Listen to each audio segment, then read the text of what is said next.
This week on the APUSH Show, we're looking at Chapter 23, The Great Depression. We're going to look at the coming of the Great Depression. Did it come unannounced? Was it really rude, like some kind of unexpected guest that stays too long, like for 10 years and leaves you kind of feeling miserable and fighting a world war? We'll look at the American people in hard times. Was it anything like the American people in soft times? Was it nice and pillowy, or was it hard and rough, like a bunch of broken concrete? We'll look at the Depression in American culture. Was a lot of American culture really depressing, or did they try to escape and make it light and fancy-free? And lastly, we'll look at the unhappy presidency of Herbert Hoover. Well, at least if everything else is depressed, so is the president at that time. All this and more this week on the APUSH Show.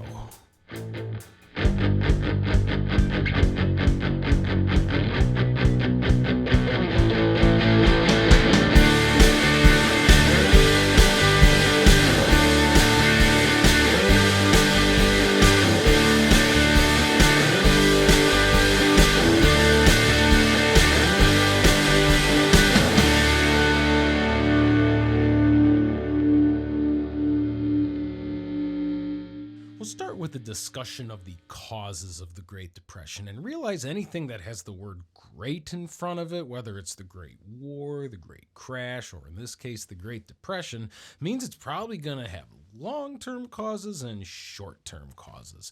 And the easiest way I've come to think about it is think of it kind of like a keg of dynamite that it's about to explode.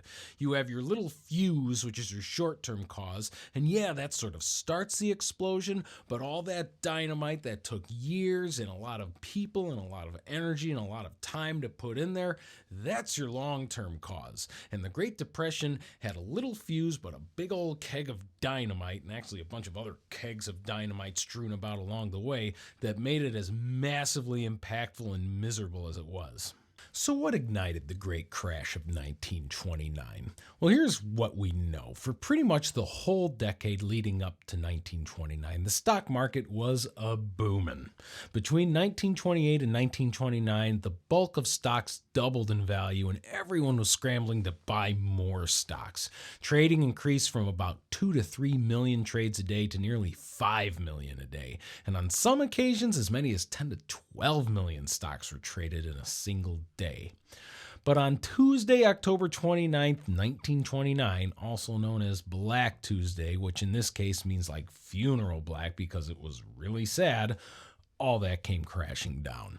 A few minor declines preceded Black Tuesday, but the big crash came as stock prices plummeted. People were scrambling to sell whatever stocks they could to minimize losses. Many stocks became essentially worthless, and many people literally lost every cent they had in the stock market. Now, though this was the fuse that ignited the Great Depression, this isn't the dynamite that essentially destroyed the economy for several years. Let's take a look at what's in the keg. No, Taft, no snacks in the keg, only a lot of short-sightedness and greed, unfortunately.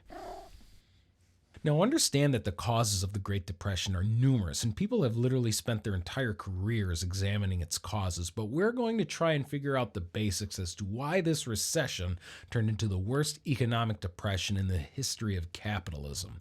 Like most historic causes, it has a pretty complicated explanation, but I'll try and keep the economics straightforward and simple. If you've been reading the chapters and watching the chapter lectures, you know that economic recessions are a common feature in capitalist economies like the United States. Crises of confidence happen. People stop spending, people stop lending, and the wheels of economic growth kind of slow down for a while, usually a couple years. Well, in 1929, the wheels not only slowed down, but they essentially flew off the axis and caused the entire economy to crash. So what made 1929 so especially bad? First, the United States economy wasn't all that diverse back then. A diverse economy means that people do lots of different things in order to make money. For example, today Americans do all sorts of things to make money, like build cars, construct roads, construct buildings, build technology, create entertainment, transport things, create complicated systems to give people health care, like the health insurance industry that perpetuates ongoing systemic crises of public health that reveal the overall disgraceful inequalities of our nation, and of course there's retail too. Well, back then, the American economy wasn't nearly as diverse, and it over-relied on the automobile and construction industries, and when those industries declined in early 1929, other industries failed to pick up the slack, and a crisis became more likely to happen. There was also what the book describes as a maldistribution of wealth, which is a fancy way of saying that most people were broke and only a few people actually had money. And this is bad for the obvious reason that if people are making all this stuff and depending on people buying said stuff only to find that people can't buy this stuff, that's a problem. But actually that wasn't quite the problem at first, because a solution to this was created in the form of credit. Can't buy any of the crap we're selling? That's fine. You can buy it on credit and pay it in installments. Only problem is that if too much credit is given, what happens when no one can pay back what they owe? A massive domino falling crash is what happens. There was also the issue of declining exports, most notably to Europe. Europe was still recovering from World War I, and many countries couldn't afford to buy large quantities of American goods.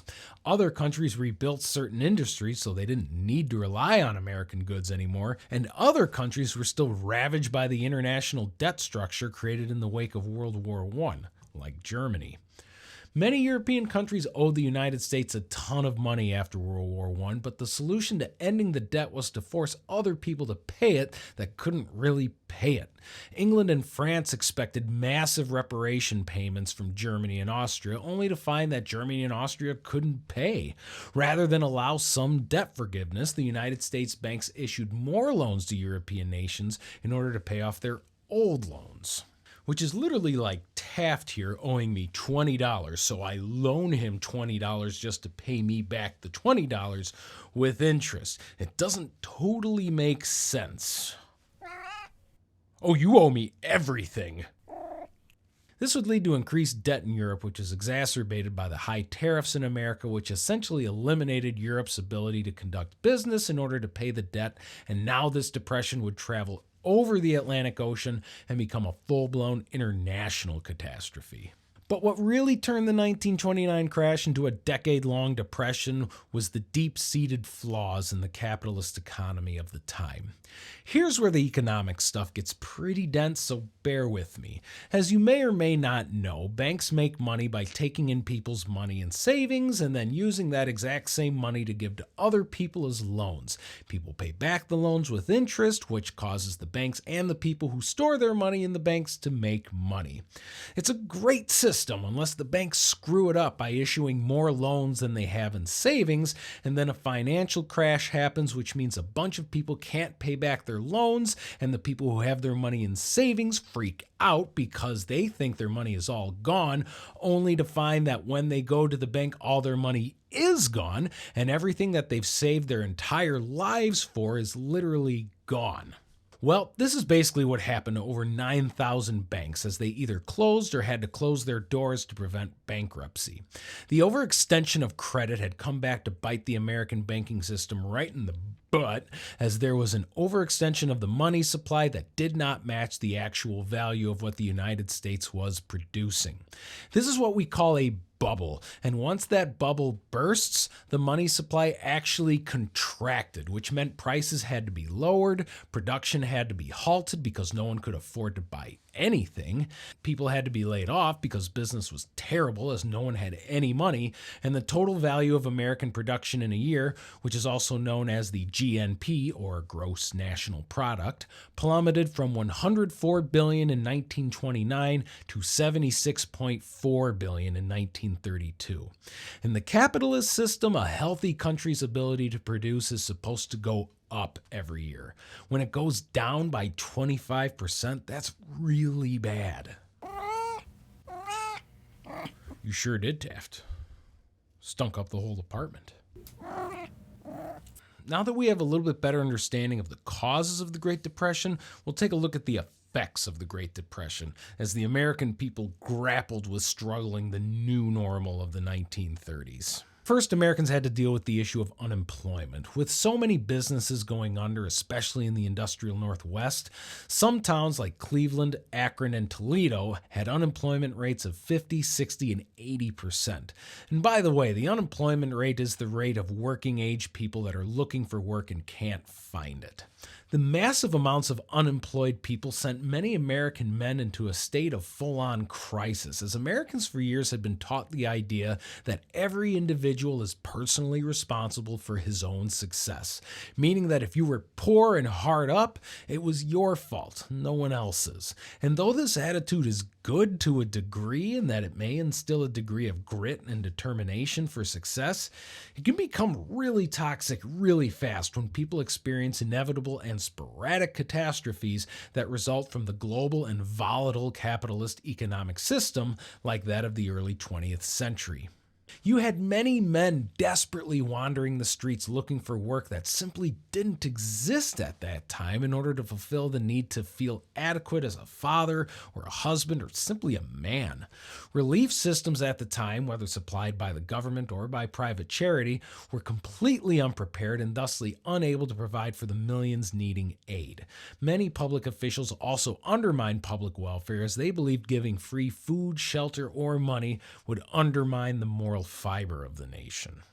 Making matters worse, a long and massive drought occurred across much of the Plains states between 1929 and 1932. As a result, once fertile farmlands turned into dusty deserts as dust storms would occasionally envelop entire towns, suffocating livestock and any unfortunate air-dependent soul foolish enough to be outside in the dust storm. But despite these challenges, farms were still able to produce more food than people were able to buy. This would drive down prices for food, which forced many farms to go out of business. Nearly a third of all farmers lost their land during the Great Depression. Other farmers, especially from the South, would travel to places like California looking for work, only to find conditions only marginally better than back home. Oftentimes, these desperate travelers would be referred to as Okies, as they came from Oklahoma. Fitting with the theme of American racism, African Americans suffered some of the worst conditions presented by the Great Depression, as white entitlement, along with the poor position of blacks before the Great Depression, made for a bad situation to become worse. With little agricultural work in the South, many black sharecroppers and farm workers would leave and seek work elsewhere. However, many unskilled labor jobs would be held or created for whites as racist sentiments in the South would prevail that declared that whites deserved jobs before blacks. There, African Americans still struggled to find work, as in New York and other large cities, unemployment was 50% or higher. Though many of the systems of racism and depression persisted throughout the country in the 1930s, some began to be challenged in a few instances. The famous Scottsboro case was one such instance when 9 black teenagers were falsely accused of raping 2 white women on a train. The 9 youths would become known as the Scottsboro Boys, and an all-white jury would find them guilty despite overwhelming evidence that the women's claims of rape were false. 8 would be sentenced to death, but the case would be taken to the Supreme Court where the decision would be reversed. With help from the NAACP and the leftist International Labor Defense Organization, new trials would take place with a great deal of publicity throughout the 1930s. However, racist all-white juries would never acquit the Scottsboro Boys, but 4 would have their charges dropped, 4 would be released on parole, and 1 actually escaped from prison. The last of the Scottsboro Boys, however, would not be freed from wrongful imprisonment until 1950, nearly 20 years after the incident. Lastly, we also see black organizations take on different strategies to empower the African American community at the time. The NAACP took on a greater initiative to incorporate blacks into the growing labor movement. The group would work to gain acceptance for blacks in the newly formed Congress of Industrial Organizations, also known as the CIO. And NAACP President Walter White would personally go to an auto plant to implore African American workers not to work as strike breakers during an auto plant strike. The move and others like it worked, as more than 500,000 black workers were able to join the labor movement. And as we examine the Mexican experience, we see that discrimination against Latinos mirrored a lot of the same hardship endured by African Americans during the Depression. Many unemployed whites in the Southwest felt the same sort of entitlement as whites in the South, as Latinos would be forced from their jobs to make room for white workers. Latinos would be laid off, declared ineligible for government relief, and in some cases rounded up and taken back to Mexico. They would also be refused entry into schools and turned away at most hospitals. hospitals. Efforts to organize Latino workers would be often brutally repressed by hostile white workers and landowners, as well as the police. As a result, nearly 500,000 Chicanos would leave the United States for Mexico in the early 1930s. And surprise, surprise, Asian Americans often experienced a reinforcement of long-standing American white supremacy as well. Shocking, I know. Regardless of education or skill level, Asian Americans found it nearly impossible to break into any industry that was dominated by whites. Asian workers would also be forced off the job to accommodate unemployed whites, and Asian agricultural workers found employment nearly impossible to find. Some younger Japanese Americans would form Japanese American Democratic clubs to try and secure equal rights for Japanese citizens, and other groups like the Japanese American Citizens League would try to encourage other Japanese Americans to embrace assimilation and act more American, which is basically code for acting more white. But life for most Asian Americans, especially the Chinese in an economically depressed white supremacist society, was more blatantly unfair and difficult. The Depression was also interesting in terms of the status of women. Interesting in that it caused a lot of women to enter the workforce, but also the attitude against women working also increased at the same time. Many Americans disapproved of female employment and regarded the workplace as a male sphere, despite the brutal economic conditions faced by most American families. But thousands of women entered the workforce anyway out of necessity, as many wives and mothers would increase the amount of American women working by nearly 20% by the end of the Depression. And what should come as a shocker to no one, black women would suffer disproportionately to their white counterparts, as nearly half of all black working women would lose their jobs. Despite massive layoffs, nearly 38% of black women were employed by the end of the 1930s compared to 24% of white women. But don't take that last statistic as a sign of black empowerment, as the only reason more black women were working than white women was because black women usually had to work and white women did not. Families, like everyone else, suffered tremendously and also went through changes as a result of the Depression. Gone were the days of 1920s frivolous consumption. In were the days of austerity and saving, as families would can their own food, stitch and create their own clothes, do other people's laundry for money, let people stay in their homes for rent money, or move in with other family members after eviction. The family as a unit would also suffer, as marriage and birth rates would also decline. But interestingly enough, divorce rates went down, but that was only because divorce was too expensive for most families. Instead, a lot of families just split up, as humiliated men would sometimes desert their families in cowardly fashion rather than face the reality of being unable to provide. Well, I hope you enjoyed that depressing rundown of how pretty much every racial and gender group in the United States tried to trudge along miserably throughout the 1930s to deal with the Great Depression. Yeah, cats probably did just fine, Taft. They're very resilient animals.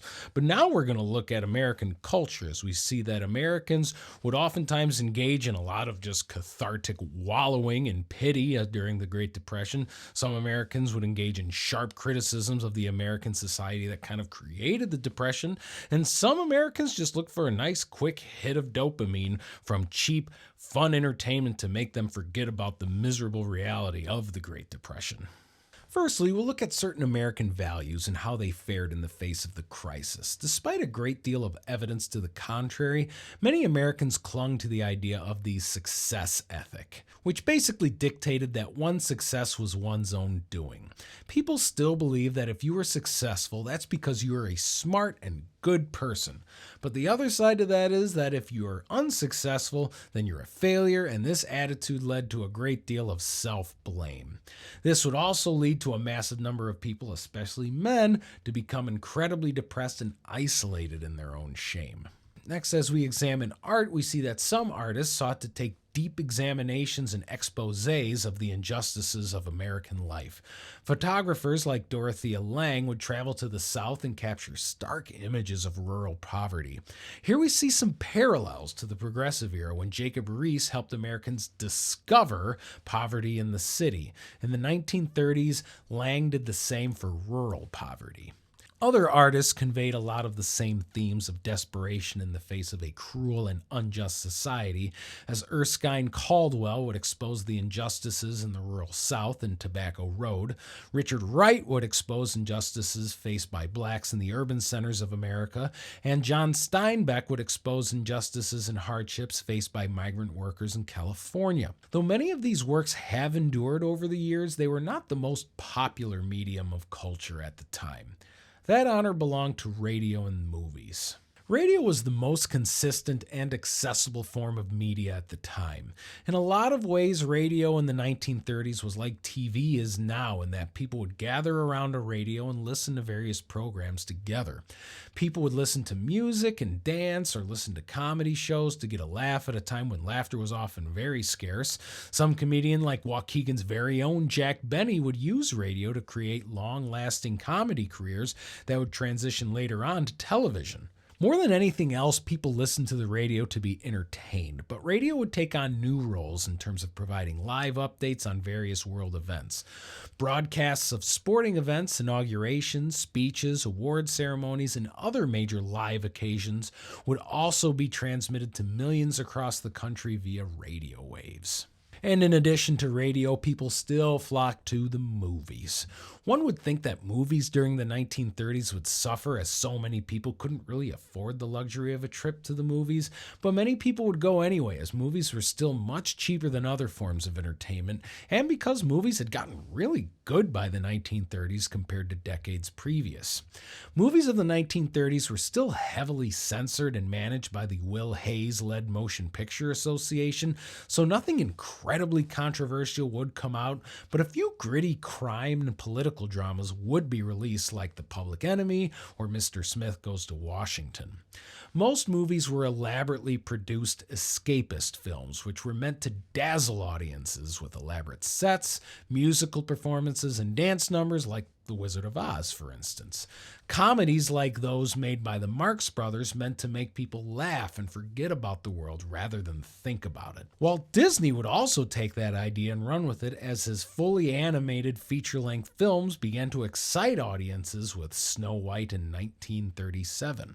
And when we take a look at journalism, we see that while a lot of journalism reflected the social and political tensions of the time, a lot of journalism also engaged in the same escapist presentation as American film.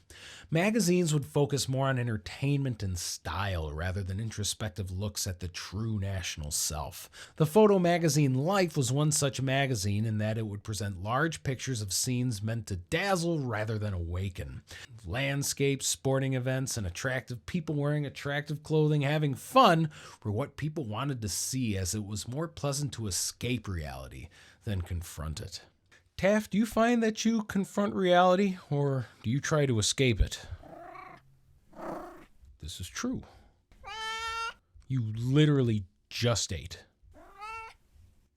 But despite a lot of escapism, many refused to escape from reality and instead chose to challenge it, as the Great Depression exposed many of the failures of American capitalist society.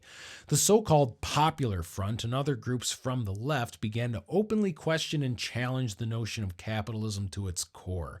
Perhaps the largest at this time was the American Communist Party, which is kind of hard to believe considering how much we hate communism now and how much we especially hated it back in the 1950s and 60s.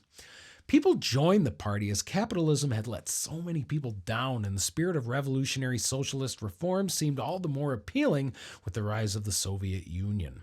The party would also commission and support a large network of artists whose work was seen as potentially challenging the ideals of American society. The problem for the American communists, though, was that they took their orders from the Soviet Union, which disillusioned many followers when the Soviets flip-flopped on supporting Adolf Hitler in the build-up to World War II. Also, the United States government worked to undermine communist efforts as much as they could, though with not quite as much gusto as the 1950s. Looking overseas, some Americans decided to take part in the Spanish Civil War, which pitted fascists led by Francisco Franco against the Republican government.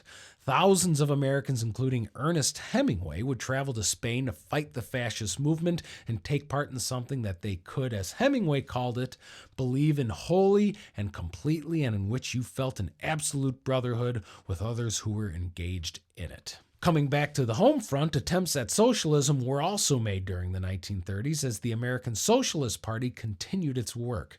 Their main area of focus was mobilizing the American rural poor.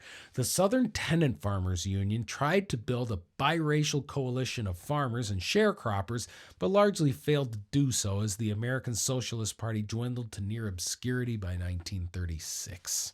But despite lacking significant gains politically, the left did find a great deal of respectability in the 1930s that it had never found before and has not found much so since. Though as I speak now in 2021, socialism is making a bit of a cultural and political comeback, but we'll see how serious that really is. The New Deal efforts by the federal government to end the Depression would commission artworks and films which would both celebrate the government-driven economy of the New Deal while also sharply criticizing the system of industrial capitalism that led to the Depression. And lastly, in terms of culture, you won't find many more successful chronicles of the desperate conditions of the 1930s than in John Steinbeck's 1939 novel The Grapes of Wrath, which portrays the desperate lives of the Joad family's attempt to leave Dust Bowl-ridden Oklahoma for California just to experience new and fresh, desperate, and unjust situations. It's pretty much essential reading to get a sense of the literary spirit of the times, as well as a stark glimpse as to how desperate and miserable people were back then.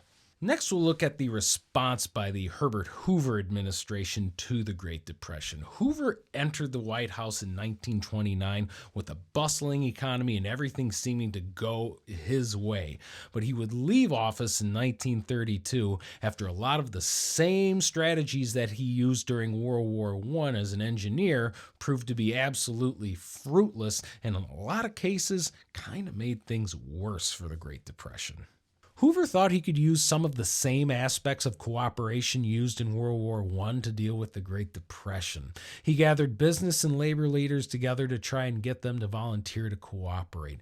Business leaders would be asked to agree not to lay off workers or reduce wages, and labor leaders would agree not to go on strike or agitate for better wages or working conditions. However, the whole process failed as the Depression made people too desperate to voluntarily sacrifice much of anything for the greater good. Hoover would also try and institute new policies regarding agriculture to help financially depressed farmers. The Agricultural Marketing Act would create a farm board which would help regulate the prices of agricultural products, and he would also institute the Hawley-Smoot tariff, which would protect American farmers by raising taxes on imported agricultural products. However, neither did much to protect the American farmer, and Hawley-Smoot actually made things worse as other countries raised their own tariffs on American products, thus preventing farmers from exporting much of anything. As the Great Depression continued, Herbert Hoover and his Republican Party continued to lose more and more public support. The 1930 midterms would see the Democrats win the House and make significant gains in the Senate. People began calling the shanty towns of unemployed and evicted Americans living on the outskirts of towns Hoovervilles. Demands to take more decisive actions to deal with the Depression grew louder and louder. In response to this, Hoover would institute his largest and yet still unsuccessful attempt at relief, the Reconstruction Finance Corporation, or RFC. This was a $1.5 billion relief package that aimed to give loans to banks, businesses, and local governments for the purpose of preventing any of these institutions from going under. But the RFC was yet another failure in that it still wasn't large enough and it contained too many stipulations to grant aid to the point that a lot of the money never got sent out. To get money from the RFC, you had to prove that you had collateral to pay it back, or you had to prove that whatever you used that money for would in turn be able to pay back the loan. Most banks, businesses, and governments couldn't do this, so they never got any money, and the RFC proved to do almost nothing to relieve the Great Depression. The first few years of Hoover's miserable presidency were relatively clear of massive protests as people were still reeling from the initial shock of the stock market crash and ensuing crisis. But by 1931, that initial shock had turned into bubbling unrest as protest movements began to unfold throughout the country.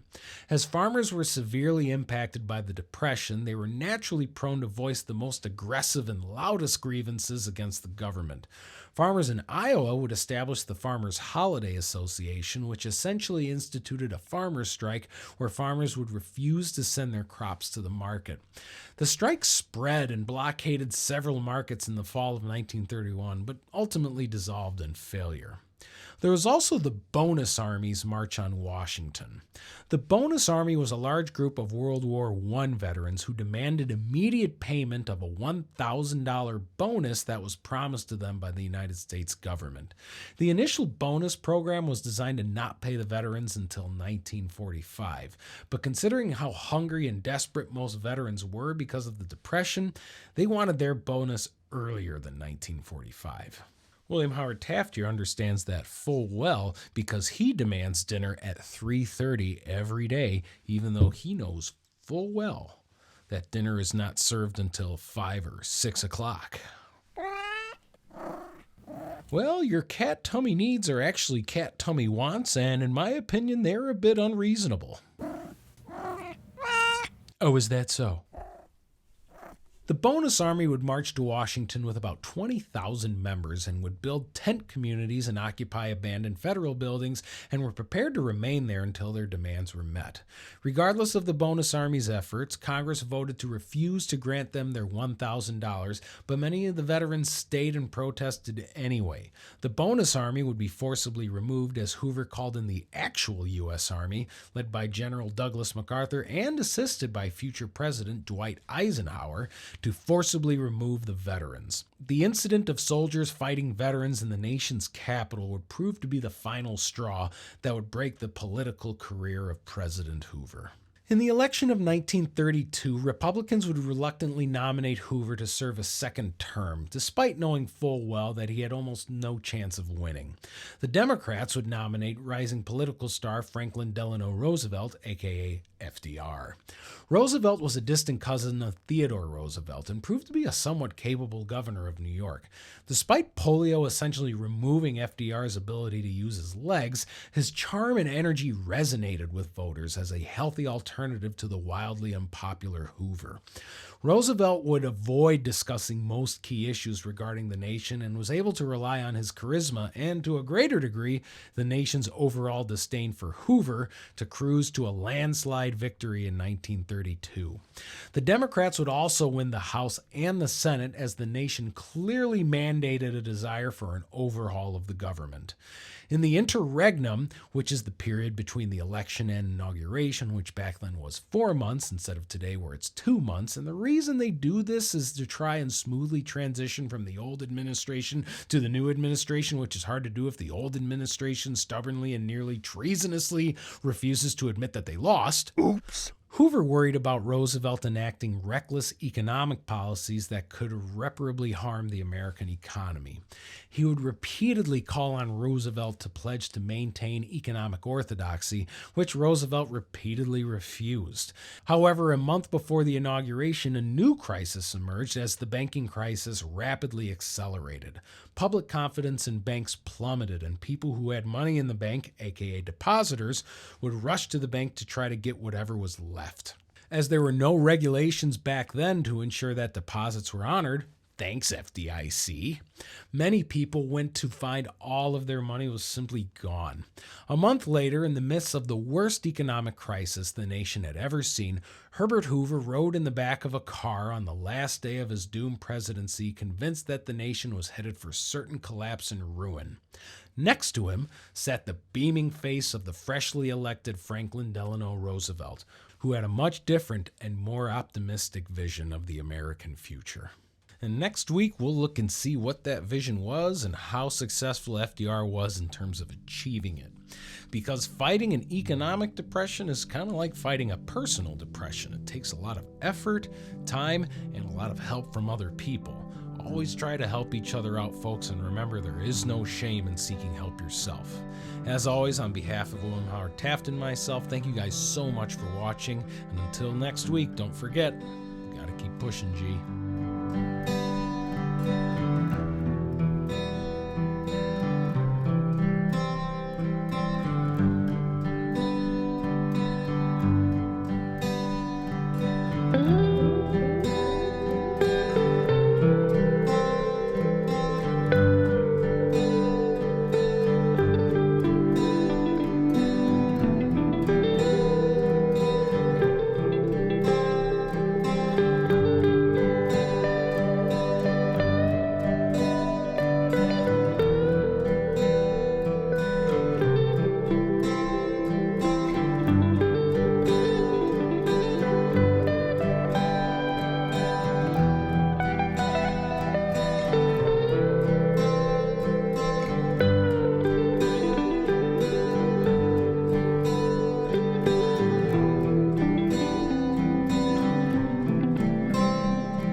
Okay. Nice work, Taft.